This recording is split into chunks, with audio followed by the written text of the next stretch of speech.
In question number 3, it says write a recursive formula to describe how many dots there will be after t minutes.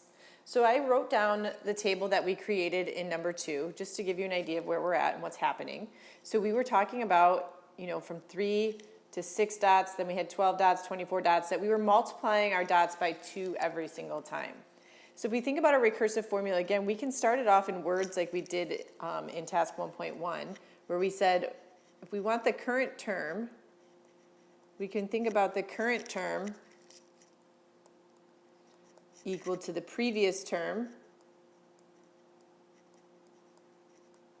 And this time we're multiplying each previous term by 2. And I'm going to use a dot for multiplication so the x, we don't get confused with our variables. So basically, if we wanted to find the second term, this second term, how many dots there were, we would take the previous term, which is the 6, and we'd multiply it by 2.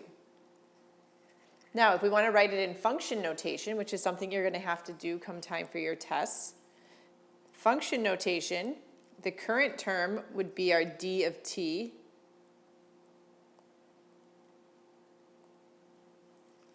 Then our previous term would be our d of t minus 1. We want the t value right before that.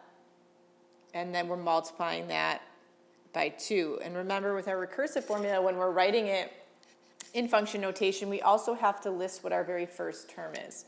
So our first term would be d of 0 minutes, and d of 0 was equal to 3. So at 0 minutes, we had 3 dots.